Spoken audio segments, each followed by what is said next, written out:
परम प्रेमयी श्री श्री ठाकुर मोर जगत जननी श्री श्री लक्ष्मी माँ परम पूज्यपात श्री श्री बरदा परम पूज्यपात श्री श्री दादा आजिर भरोसा आचार्य देव ठाकुर परिवार सभी समस्त चरण में मोर अनंत कोटि प्रणाम। आज आप लोगों के सामने मैं आलोचना करूंगी संदेही किशोरी मोहन के बारे में। जुग पुरुषोत्तम श्री श्री ठाकुर जी का भक्त थे किशोरी मोहन दास। वो बार बार श्री श्री ठाकुर जी का परीक्षा करते थे। एक दिन श्री श्री ठाकुर जी दुर्गानाथ सान्याल के घर आए एवं कहा कि मेरे साथ चलिए। श्री श्री ठाकुर का उत्साह देखकर दुर्गादा ने कई प्रश्न किया एवं नहीं भी किया एवं जल्दी जल्दी जाने के लिए तैयार होने लगे। श्री श्री ठाकुर किशोरी मोहन के घर की तरफ बढ़ने लगे। श्री श्री ठाकुर ने कहा कि आज मेरे परीक्षा करने बैठा है। किशोरी मोहन आज 5 तरह की सब्जी अन्न भोग सात्विक ब्राह्मण से बनाकर 2 थालियों में एक मेरे लिए एवं दूसरा हरनाथ ठाकुर के लिए कर रखा है एवं बिना सूचना दिए प्रतीक्षा कर रहा है। यह हरनाथ ठाकुर के पास आता जाता है। उन्हीं से उसे कहा कि दिया है कि तुम अनुकूल चंद्र के पास जाओ, इसलिए आज परीक्षा करने बैठे गया है। बार बार हरनाथ ठाकुर ने भेजते हैं, जाओ तुम श्री श्री ठाकुर के पास, वो सदगुरु है, वो भगवान है। मगर किशोरी मोहन को विश्वास नहीं, इसीलिए आज वो परीक्षा करने बैठे हैं।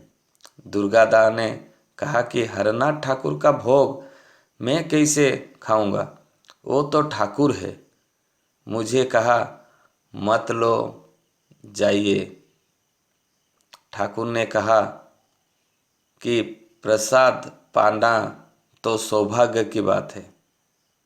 जब दुर्गानाथ दा ने कहा हरनाथ ठाकुर के बदले में जा रहा हूँ, तो वो अन्न भोग जो हरनाथ ठाकुर जी का कैसे खाऊंगा। तो ठाकुर जी ने कहा प्रसाद पाना तो भाग्य का बात है। किशोरी मोहन घर बंद कर भोग सजाकर पुकार रहा है मन ही मन में।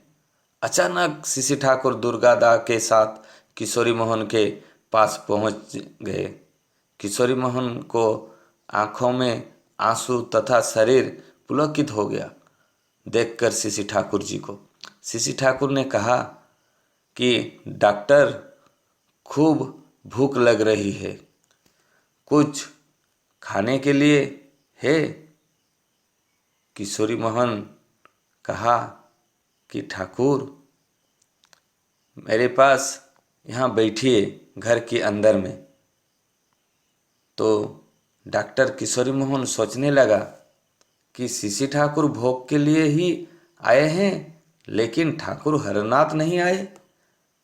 श्री श्री ठाकुर ने स्वतः कहा कि क्या आप हरनाथ ठाकुर को बुलाने के लिए किसी को भेजे हैं। किशोरी मोहन ने कहा कि यहाँ किसी को मैंने नहीं भेजा। श्री श्री ठाकुर ने पुनः कहा कि ठाकुर हरनाथ की थाली पर दुर्गादा बैठेंगे, यही उनका भोग लगाएंगे। श्री श्री ठाकुर ने किशोरी दास से कहा कि कितनी परीक्षा लेंगे। किशोरी मोहन ने कहा कि मैंने आपकी बहुत अवहेला किया है, मेरे ये सब पाप कैसे मिटेगा, पथ दिखाइए आप।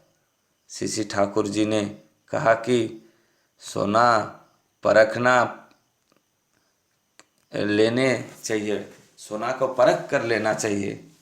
एक व्यक्ति परखता है तो 10 व्यक्ति से उसकी शुद्धता बताता है।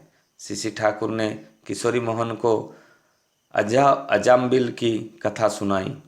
कैसे अजाम्बिल जंगल में पिता के लिए फूल लाने गया था एवं जंगल में एक दूसरे को देखकर, दूसरी कन्या को व सुंदरी को देखकर उनके साथ संबंध हो गया एवं उससे विवाह करके 10 संतान का पिता बन गया।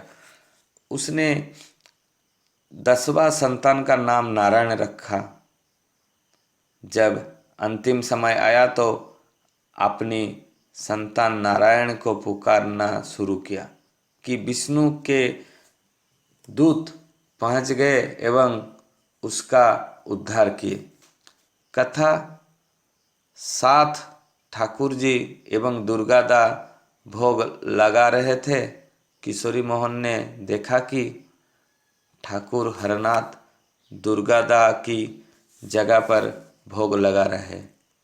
पुनः देखते हैं कि दोनों साथ में, दोनों थाली में, दोनों स्थान में शिशि ठाकुर भोग लगा रहे हैं। भोग लगाने के पूर्व शिशि ठाकुर ने दुर्गादा की थाल से थोड़ा सा भात चावल निकालकर अपने थाल में मिला दिया। शिशि ठाकुर जी ने कहा कि अब ये प्रसाद हो गया, खाइए दुर्गादा।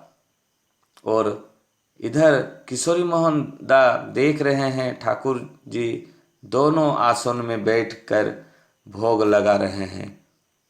उनके दोनों आंखों से अविरल अश्रु बहने जा रहे हैं। वो रोते रोते बोल रहे हैं, ठाकुर जी मेरे को क्षमा कर दीजिए, ठाकुर जी मेरे को क्षमा कर दीजिए, ठाकुर जी मेरे को क्षमा कर दीजिए। वो उसी दिन उनको पता चल गया ठाकुर ही सदगुरु है, ठाकुर ही भगवान है, जो मेरे को हरनाथ ठाकुर बार बार उनके पास भेज रहे थे। आज ये परीक्षा में मैंने ठाकुर जी को दोनों थाली में बैठने देखा। ठाकुर जी ही स्वयं प्रभु है। ये बात आप लोगों को, किशोरी मोहन का बात आप लोगों को कैसे लगा, आप कमेंट बॉक्स में कमेंट कीजिए। मेरा हिंदी अच्छा नहीं होता है, तब भी कोशिश किया हिंदी में आप लोगों को किस ठाकुर बात की बताने के लिए। यदि आपको अच्छा लगा तो कमेंट बॉक्स में कमेंट कीजिए। मैं नया नया बात आप लोगों के लिए लाऊंगा। जय गुरु, वंदे पुरुषोत्तम।